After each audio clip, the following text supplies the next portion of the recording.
Welcome to Selfish Confidence, a place where we can connect and be real about how hard it is to be your damn self. My name is Jess, and my goal is to help you build confidence and belief in yourself to live any life path you want, even if it's unconventional. It's time to flip off societal pressures and connect with women who've also felt on the outside by their life choices. We're here to encourage you to grab the mic and speak your truth. I know it can be scary, but we're in this together. Let's get started. Hello, and welcome to this week's episode of the Selfish Confidence Podcast. It's Jess here, and I'll just create a little visual for you because, again, we're audio focused here, and I find it helpful. I'm sitting here in my Your Magic sweater, drinking a cup of decaf coffee. I got a candle lit, and I am just taking a little moment of peace. It's taken me a little while to get to the microphone, a little longer than it normally does, because as you know, if you're new here, maybe this is new information. If you've been here a while, I typically keep my glitter goggles on. I actually picture them to be like heart with like pink, the lens is pink, and I can just see the world through the goggles of love. Okay? Like the more glitter, the better. The happier, the rainbows, the butterflies, all of the beautiful things in the world is what I choose to see all of the time. And that is not saying that I don't see the darkness. I don't see the difficult things. I don't see the sadness. I see it. I feel it. I know it's there. I have just chosen to keep the goggles on and see the positive, see the beauty, because I just don't think many of us do that. And that being said, I'm coming on the microphone today with some sadness in my heart because, and I'm just going to be totally transparent with you, I don't like to come on the microphone and record these episodes for you if I am not at my absolute best. But I have been thinking so deeply about this topic I want to talk about today, and I just knew I needed to get it out there, and I don't know if this sadness is going to subside for a little bit.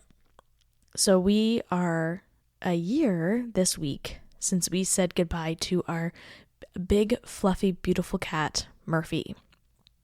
And that was really a difficult time last year. But I don't think I have had a lot of time to process it or to even think about the feelings and the emotions because we had our son about 5 days later. And so we still don't 100% know why Murphy wasn't doing well. It came on suddenly, and we believe it is diabetes, but we still don't totally know because insulin didn't exactly do the trick, and it has been one of those things where it's like we didn't know the answers, and it just kept getting worse and worse and worse, where he wasn't eating and was losing weight drastically. And so we had to really make an unfortunate choice, and we didn't have a lot of time to process it because, we had our son 5 days later. And so that has brought up a lot of emotions this week, thinking about that time. And also today, if you've been seeing on my stories, I've talked about it a few times. I haven't talked about it a whole lot, but our little kitty cat, who is our little kitty cat, he's our smallest cat, but he is also our oldest cat. He was diagnosed with hyperthyroidism about a couple months ago, and the medication didn't work for him and the creams didn't work for him. And instead of going the route of diet, we have decided to do this procedure that he is the perfect candidate for, but it is still a really scary procedure, and at least scary for us because we don't know anything about this world. And he went in for that today, the day that I'm sitting down to record this, and the house just feels so quiet and empty. And anybody who's listening who is a pet lover, animal lover, you know that feeling of just emptiness in your home, regardless of if you've lost a pet or even just, they're hiding somewhere in the house and you can't find them, which has been many times for us. But today it just feels exceptionally quiet and sad as we think about what happened a year ago. And then also in that same week, we have our little guy going in for this procedure that he has to be in isolation there for up to 5 days. He might not come home until later this week, and that sucks. Truth be told, that really sucks. And that is just like making the energy right now just a little more difficult for me to sit down and record because, yeah, I like to keep the goggles on. I like everything to be happy and beautiful and exciting and, celebratory and, all of the things. And that just doesn't feel like that today. And although today's podcast episode is not about cats and the cats I have and their illnesses, it is about something so much greater and really important for us to talk about in this season. But I just wanted to put it out there and give you that visual for you to be able to see that it's not always rainbows and butterflies. And as much as I come on here and I can ignore everything and only see the good, I will tell you this week it is very difficult for me to not cry on the spot. And it is also very difficult for me to just not put my anxiety aside.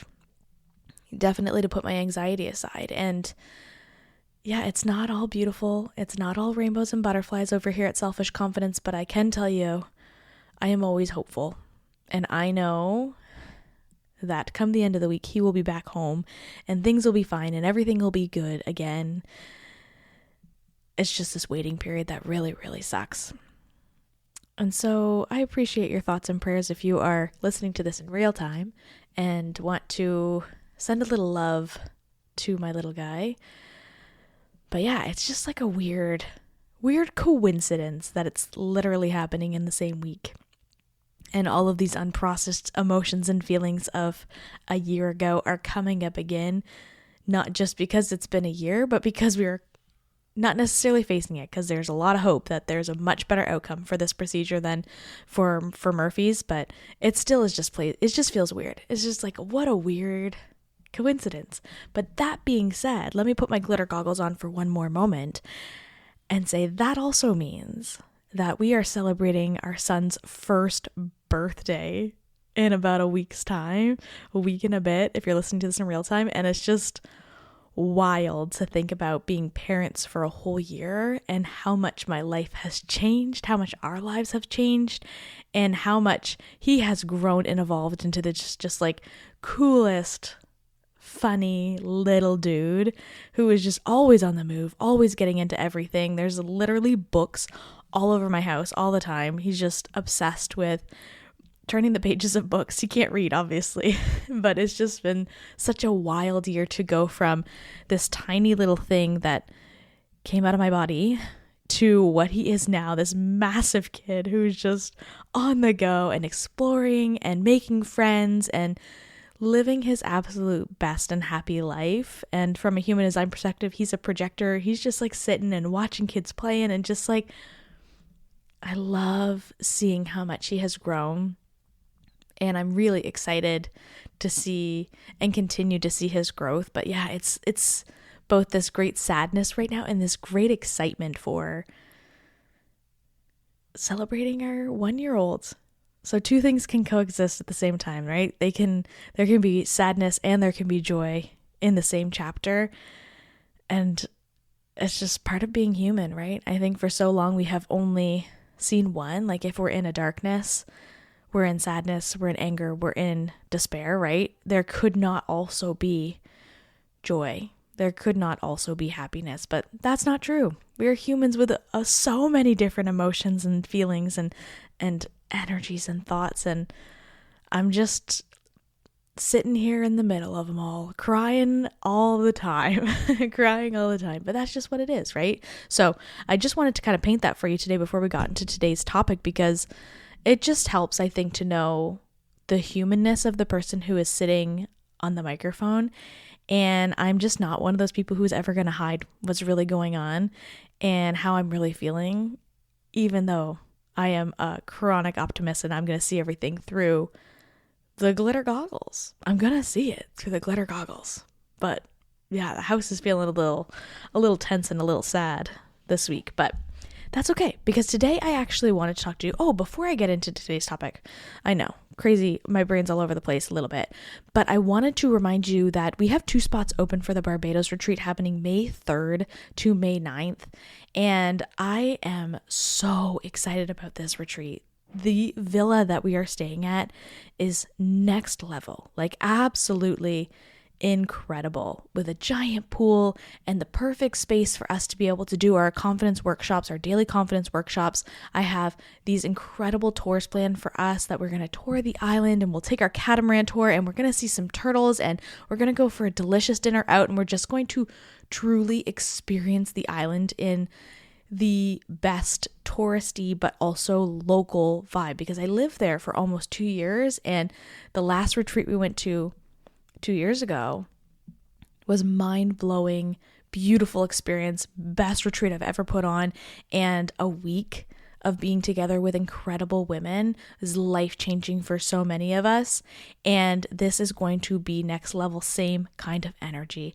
I have been focusing really deeply on the lessons that I want to bring to the table, and it is all about stepping into your magic, really seeing your magic and giving your magic the opportunity to come to life. And if you're like, Jess, I don't know what you're talking about, I don't have any gifts, I don't have any magic, that's the thing that we are trying to find in you, is to show you what we are seeing and to give you the opportunity to see it in yourself too. And it's a whole week of us really working on that, helping you to see the gifts that you have and how can you bring them into the world, because we all have gifts. We all have things to bring to the table.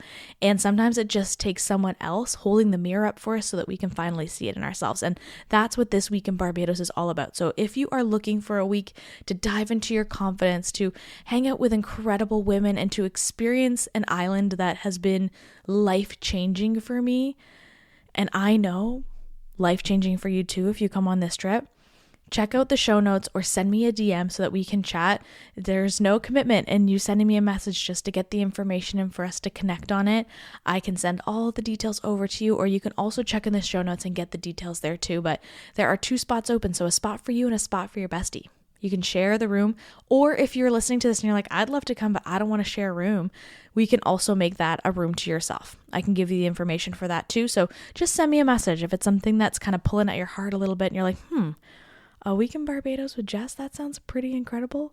If you think that's incredible, just you wait till you see the other women who are coming on this trip, and you're going to be like mind blown at the magic that's about to happen. So I will put all that information in the show notes for you. And that being said, let's get finally into today's topic. Today's topic that I have been thinking about non-stop for the last couple weeks is about screen time. And I truly believe that there's probably nothing in this episode that's going to be news to you. You're going to be like, yeah, I know that, Jess. I know this, I know that. But I have been thinking about this a lot lately because, especially as a parent, this topic comes up a lot. We all know we're addicted to our screens, right? We all know that for so long, even as kids, we were like addicted to watching TV shows. I'm not even addicted, I don't think, growing up, but maybe you were, but like we have been glued to screens our whole lives. And for millennials, if you're listening to this and you're in your, 30s and maybe even early 40s, we grew up in this era of discovering screens. And I think it's a really difficult one because we grew up with the excitement of screens coming into our lives, this new energy of the internet and having access at our fingertips of all different kinds of information. And through that, we have developed an attachment to it that is really difficult to unplug from. Like there's a good chance you listening to this, and you can correct me if I'm wrong, send me a message, tell me, but there's a good chance that you feel deeply connected to technology and our screens, and the idea of being away from it for too long makes you a little bit itchy. And I do think that we're coming into a season and an era where we start to want to detach from it a bit because it's consuming our lives too much, but you might be so attached that it's making it really difficult. And this topic came up when I saw a reel from a really popular parenting podcast, and they are like a couple, and I actually don't know their podcast name, and I should look that up. I'll try to find it and put in the show notes for you. But they had made this post, and it quoted one of their podcast episodes, and it talked about screen time, that for as parents, we are always thinking about the screen time of our kids, right? We're always like, oh, well, what's the secret sauce? What's the secret age? What's the secret amount of time? What's the secret shows, right? What should we be letting our kids do? And as someone like me, I've also been all consumed in this and ask people all the time, how much screen time do you give to your kids? What's your rules around screen time in your house? What do you think is the best thing that we should do? People who I think have well-rounded and beautiful children, I'm like, okay, well, what did you do? And maybe I can do it the same way. And like, I remember since having my son, this topic coming up so much more because I'm just like all consumed in this concept of like, I don't want to mess up my kid by giving him too much screens, right?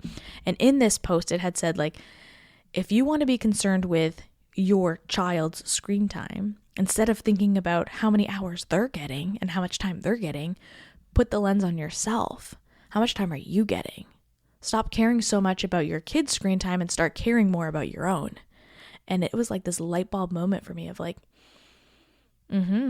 like we know that we lead by example. We know that there are little eyes watching us all the time. And even if you're listening to this and you're like, I don't have kids, you know how your screen time is affecting your life. And I'll share some things with you that I really have been thinking about this week, but also like it's affecting all of us, whether you have children or not. But one thing in particular, when you have a kid who's watching you all the time, you want to be better. You want to do better. You want to see better. Like it's all of these pieces. But I've also just only have thought about, well, I should be limiting his screen time. I shouldn't be putting this show on. It's too stimulating. And what's the low stimulating shows for kids? And well, he's not even a year yet, so I probably shouldn't even be giving him any screen time. But you know what? Mama needs a break sometimes. And we all can relax a little bit by watching a little bit of TV. Am I right? And all of these things that circle in our head, but it's like, I don't want to give him that show. Maybe that one's too stimulating and I don't want to mess up my kid and blah, blah, blah, blah, right? When in reality, the thing that's actually hurting our children more and hurting us more is our own screen time. How much time we're spending scrolling on our phones, how much TV we're watching in the evenings, how many hours we're on our computer. I saw this post too that talked about, it's like, okay, I wake up and I unwind on my tiny screen for about 15-20 minutes, and then I get up and I get ready for the day and I go to work on my medium screen from about 9 until 5 o'clock. And then I come home and I unwind watching on my big screen, from like 7 until 9. And then I go to bed and then I unwind again on my little screen for another 20 minutes, 30 minutes before I go to bed. And in reality, we are on screens all day, all the time. It's actually kind of crazy when we think about it like that, right? It's like even the things that we do to relax are essentially a digital screen. And I just want to let that sink in for a minute. The things that we do to relax and unwind are the thing that's actually hurting us the most. And it sucks. Like, it sucks. Let's be real here. Because it's so easy to unwind and scroll for a little bit. It's so nice to be able to just totally evaporate into someone else's world for 30 minutes because ours feels all too consuming. And this is not an episode of me saying, throw your phone in the fire and never be on screens again. That's not our reality. We know that. And it's not our reality for our families either. We know that. Like, let's be real here. This is not an anti-screen, anti-technology episode. But you're listening to this probably on your phone, right? You're listening to this on a screen, okay? It's the reality of the world we live in.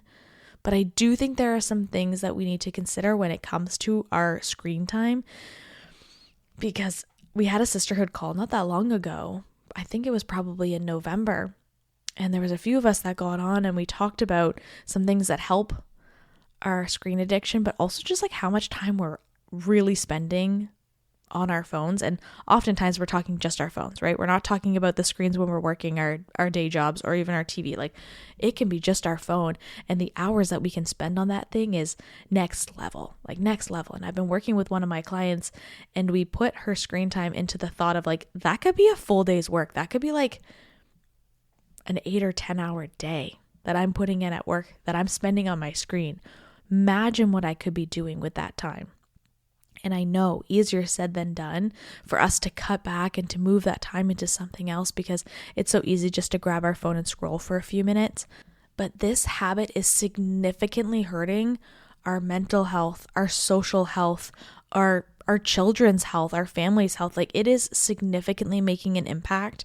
And the more and more we give into it, the worse it's going to be. This is something it's not going away. It's just only going to get worse. Let's be honest. Like, screens are going to take over our whole worlds, right? We're going to have a robot in our house probably here soon who's going to like make dinner for us. Praise the Lord. Like, can't wait.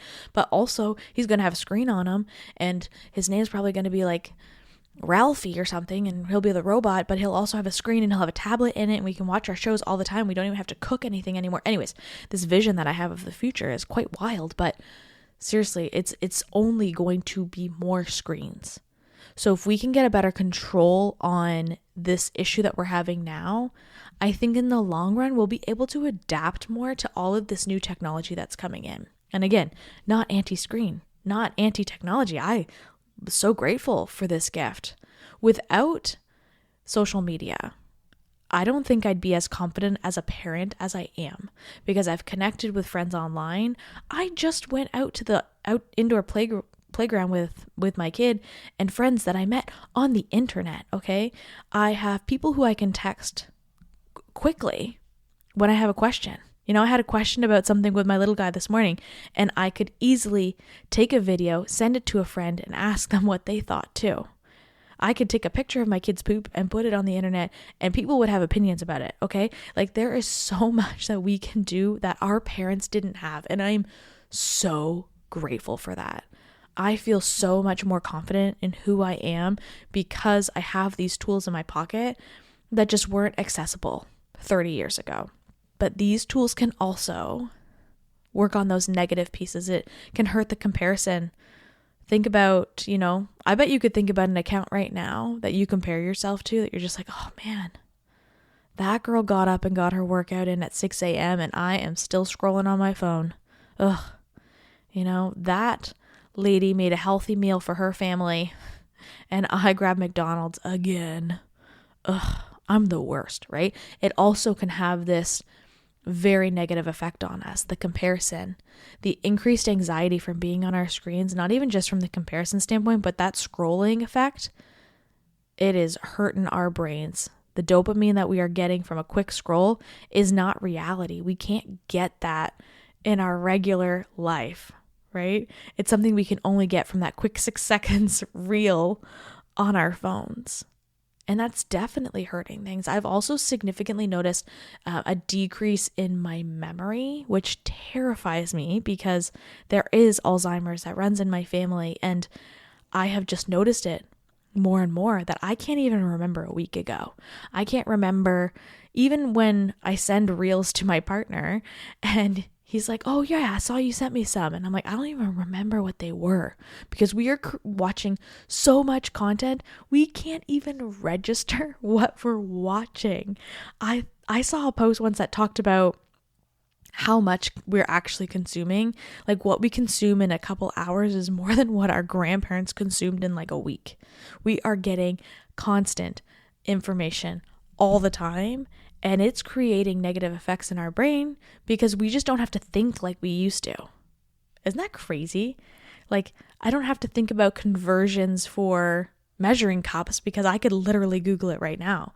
It's like when we were in middle school and we were using our calculators and they were trying to teach us math without calculators, because if we always used our calculator, then we wouldn't learn how to do the math we needed to learn how to do.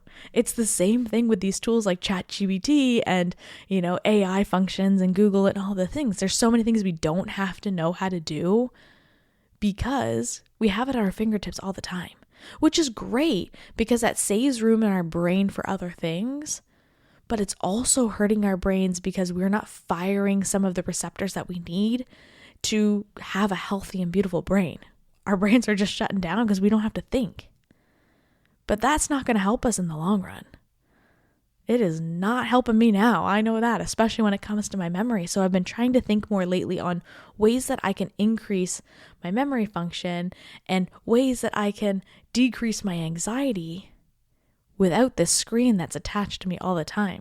And I actually notice it in my son now too, because he sees my phone and he's excited to grab it and he already knows, like, he turned the flashlight on today and he also turned it off. And I was like, dude, genius. That's so cool. But also, like, I hate that you know how to do that already. And I hate that you know how to scroll things. And I hate that you're already interested in this and you're only a year old, but they're interested in what we're interested in. And that is kind of where I wanted to kind of veer this into. We know the negative effects, and I don't need to share you a bunch of facts. I actually wrote a bunch down, but honestly, let's be real. I don't need to share a bunch of facts with you because you know how it's negatively affecting you.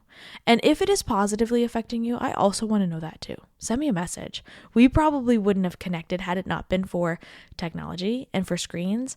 You probably follow me on social media, which is really awesome. You listen to this podcast on your phone. We would not be connected if it wasn't for this beautiful gift of technology. And I think that's wonderful. So there are some positive effects to this too.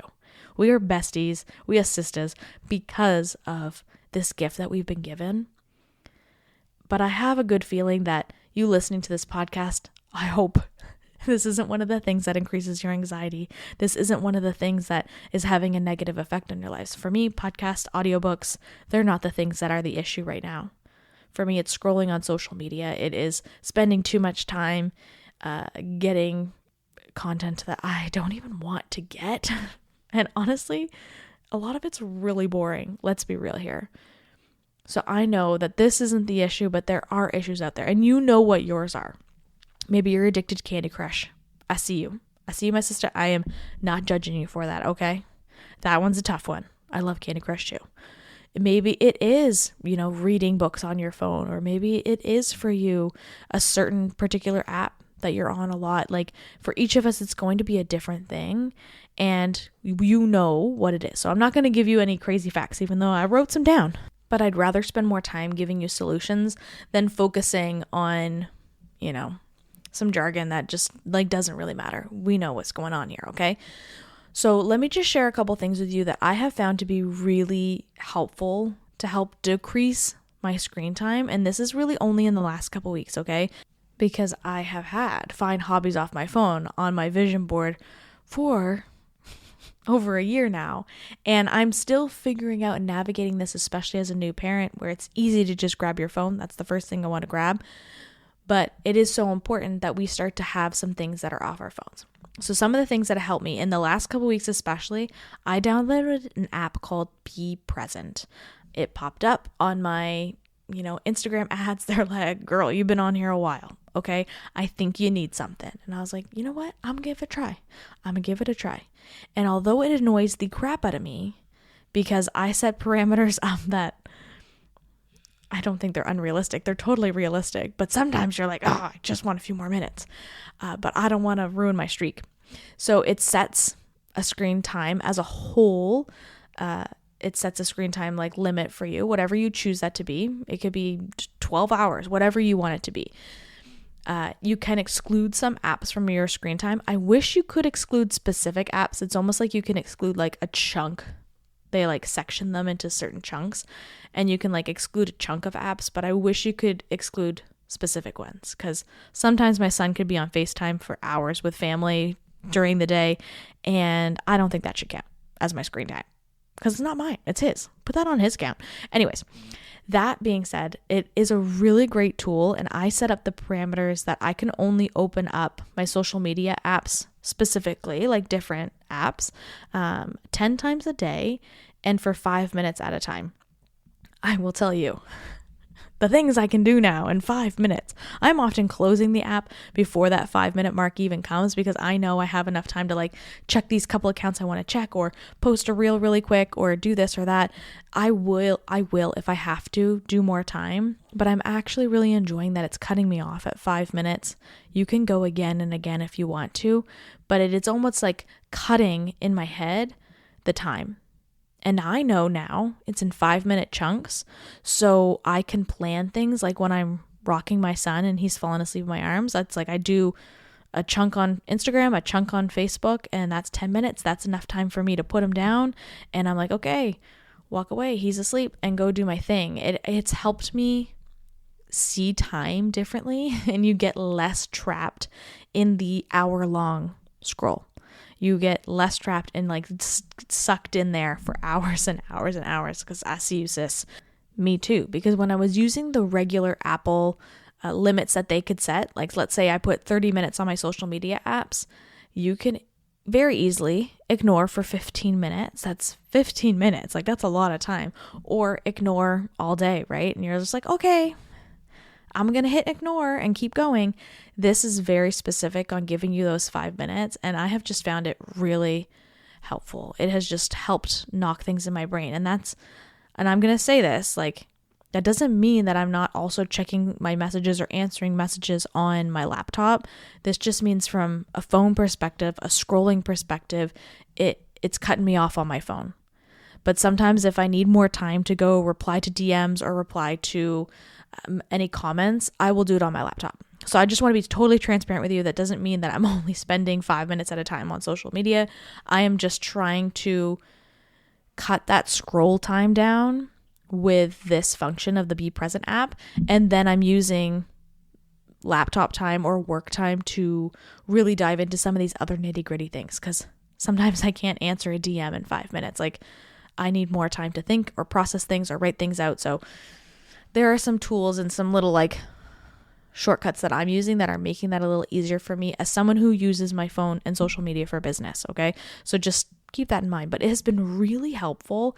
And I've also deleted some apps that I just don't need to be scrolling on. If I'm not creating content for them, I don't need to be scrolling on them. So I have gotten rid of things like TikTok. I use Instagram, Facebook, and Threads. And that's kind of just where I've put my energy into, because I know if I get TikTok, I'm done. I'm out. It's going to be so difficult for me to cut that when it's just not helping me. And it's definitely not helping my mental health, if that's the one. We all have different vices. And I will say, Instagram is probably my vice. Another thing that I have found really helpful is putting my phone in black and white. I know, it sounds like a really strange thing to do. I have the button, it's like one of the buttons on the side that if I hit it 3 times, I can put it in black and white. And if I put it in black and white, it's just not as exciting. Social media is just not as cool in black and white. Okay, like let's think about going back in the day to black and white TVs. Like, I'm sure kids were happy that they had a TV back then, but let's be real. Okay, there's just Bugs Bunny in black and white. It's just not that exciting. Okay, it's there. And so I kind of feel that way when it comes to social media too. When I'm scrolling in black and white, it is just not as fun. It will make me go a lot less than I have ever done if I put my phone in black and white. So I will just Google that. I'm not even going to put in the show notes for you. If that's something that interests you, just Google, put my iPhone in black and white, and it'll tell you how to do it. It's so simple. It took me like 1 minute to do, but I do find it actually really helps because it takes some of that edge off of the excitement of social media and the excitement of my phone if it is in black and white. I also found it really helpful to create a buddy in this system. I have clients who are working with this right now, and I actually find through helping them with their struggles, with their screen times, and with their social media, I'm able to also work on myself. I think that's a really beautiful thing about these relationships that I have with my clients, is that I can lean on them and they can lean on me with some of these things that we're going through. And we had this call in the sisterhood too. Again, I said in November, and some of those sisters that were on that call, we were able to chat it out and to share things that are happening, and also to be like, hey, this week was so much better, and here's the content, and this is how much time that I spent on my apps, whereas I was spending this much time. And it's just great to have someone who you can talk to about this, someone that you can send a message to and be like, hey, this is where I'm at and this is what I need support with. And a community is really, really helpful. So send me a DM. If you don't have someone that you can talk to, send me a DM. I'm happy to be that person for you, because I know we need support through this. And I also understand how wild and crazy it is for me to be like, okay, but go on that app and send me a DM, because I know you're trying to not be on that app. Like, I know it's strange, but sometimes we just have to make do with what we have and also celebrate what we have and know that if we can connect through this, it's going to be really wonderful, but also use it as a tool. Remember to use it as a tool, not as a crutch, and just try our best. That's all we can do, is try our best. But yeah, send me a DM, okay? I know it sounds so backwards, but it's our best way to communicate. And also, if you have a friend who sends you 100 reels a day, maybe tell them to stop or mute them for a little bit. Say, hey, I'm just not going to reply for a little bit because I'm trying to work on my screen time a little bit better. Okay? I know We all have a few people. We probably do it too, right? And we send away too many. Let's just stop that for a minute. If you're like, but this is my way of showing people love, I see you. Cut it down to 3. If someone sends me 3 or even 1, I will definitely watch it. If you send me 20, I'm not going to watch them. Okay? So be a little bit more selective on the reels that you're sending them. And also like maybe just like space it out a little bit. Okay? It's going to help us. It's going to help them. All of the things when it comes to that extra piece, but really lean on your community in this. Because if you have that person that you send a lot to, let them know you're trying to cut back on things. I bet they'll respect it because they understand. They're addicted too. We're all addicted, right? So find those people who you can lean on in this season and use them to your advantage. And the last thing I'm going to say about this is just be aware of what you're doing. I think that we get stuck in these rabbit holes and we don't even know how much time we're spending on it. Especially if you're someone who's neurodivergent or like just your brain works in a very different way and you can tunnel in on things and you're just like, I'm in and there's nothing in this world that's going to get me out. Having an app that tells you I have found to be really helpful in that. So just be aware of what you're doing, how long you're there, set a timer. Use some of the tools that you have in your life to help to bring you back. And again, I'm not saying throw it out the window and never use your phone again. That is unrealistic. But what I am saying, if you can be aware of how long you're there, it's going to cut you back and hopefully help with your anxiety and maybe some of those depressive thoughts that you've been having and, the impulse to eat everything because all you have on your feed is just like delicious food and recipes. That's one of my issues, okay? Just start to see the patterns. See the times a day that you're using your phone the most and you're scrolling the most. Maybe it's first thing when you wake up. I really don't recommend that. That sets you up for not a lot of success for the whole day. I had someone a friend of mine tell me, if you eat carbs first thing in the morning, it becomes the thing you're going to crave all day long. I use that analogy also with my phone. If I'm using my phone first thing in the morning, it is going to be the thing that I'm addicted to all day long. So now I try my best to not grab my phone until my son's first nap, which is around 8:30 in the morning. And I don't connect in unless I have to for some reason, but I really try my best to stay off my phone until that first nap because I have that analogy in my head. If I grab this first thing in the morning, and first thing in the morning for me now is like 5 a.m., I'm going to be stuck to it all day long. And I don't want that. So find something else to grab. Find something else that's going to entertain you. I have been bringing a book along, and it has to be a book that you're interested in. If this is you, you got to be excited about it, okay? I have found a book that I am excited about that I want to keep reading, and that's what I've been carrying around instead of my phone, especially in those morning hours. I know my son will play independently for a bit.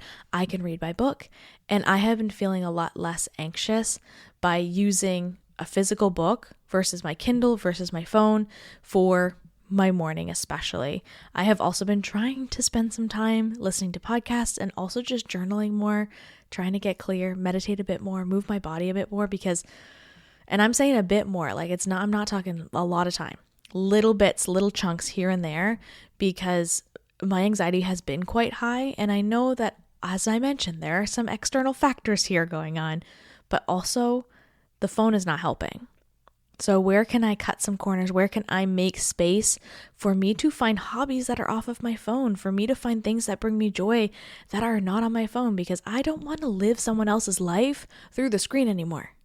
I don't want to live someone else's life through a screen anymore. I want to live my own life.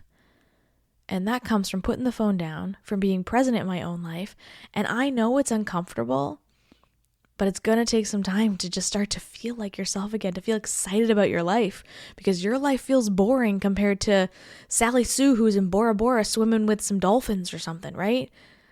My life feels boring when I watch like the bucket list family going on all of their vacations, or my life looks boring and feels boring when I'm also, following this person who's traveling the world for their business, or following this person who's making these delicious dishes for their family, or following this person who's just gone out for a walk and I am not, right?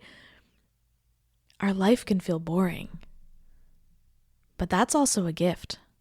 It gives us time and space to be in the boredom and to find our interests again, to find the things that light us up, to find excitement in our life, to move our bodies because we're so grateful to be able to do that, to put those glitter goggles on for just a few more minutes and celebrate the boring, beautiful life that we have. It might not be what you're seeing on social media, but it is really beautiful when you put your phone down and you start to see some of the little things. I want you to do that right now. If you are driving your car or you're walking the dog or you're listening to this while you're cleaning the house, just like pause for a quick second. Okay, just pause and look around and look for 3 things that you'd be grateful for or that you're excited about. If you're driving, you're like, hey, that tree over there, today the trees were covered in snow and they were so beautiful. Imagine if my head was in my phone and I didn't get to see them, right? The beauty of nature around us, what a gift. Or maybe you're walking the dog and you see your neighbor and you get to have a nice conversation with them for a few minutes. What a beautiful gift to have your head not in your phone so that you could see your neighbor and you could chat with them for a couple minutes. Or maybe you're on your lunch break and you're listening to this and you're also scrolling at the same time. Just put your phone down for a second and think about one thing that you see right now that's a little exciting for you. Maybe it is even boredom. Boredom can be really exciting because it pushes you in a direction of creativity that you just didn't give yourself the opportunity to see because we aren't letting ourselves be bored anymore. Play with this. Have fun with this. Don't see it as something that you're taking away from your life. See it as adding to your life. And it is really uncomfortable for the first couple weeks. It's like literally an addiction. It is going to be so freaking itchy. So make it hard for yourself to give into that addiction and give yourself some space to do something fun again. Look at the vision you have for the year. What do you want to do? I'm looking at my vision board right now. It's like reading more books and using the public library more and going for a run and, building a brand, and all of these things that I have on my vision board are going to become a lot easier for me to do if I put my phone down and I start to focus on them instead. You can do the same. You can do the same, okay? Send me a message, connect with me, let me know what you are trying to kick because I am right there with you. This has not come easy to me. I am putting all the tools in place to make this easier because I just do not want my son to be addicted to his screens, so I need to cut my addiction too. Dang it, lead by example, am I right? I hate this. No, honestly, my life is really beautiful. And that only comes from me actually living it. And same goes for you. So I just want to send you a beautiful hug today. I wish that we were together drinking this decaf coffee and hanging out because, this week is a tough one. But I'm just so grateful that you're here and that you're a part of my life because it makes it so much better. Oh man, I'm emotional even thinking about it. You make my life so much better. And I just want you to know you're a gift. And I'm so thankful to have you here. So I love you, my beautiful friend. I hope that you are having a wonderful week and that you can kick your screen addiction a little bit more because your life is beautiful. And it's time that you run out there and embrace it. So talk to you next time. What's up, sis? I am so glad we could hang out today. If you love this episode, send it to a friend or share it on your social media and tag me so I can personally thank you for helping me sprinkle some confidence in the world. And don't forget, you are magic. Let's show the world your shine.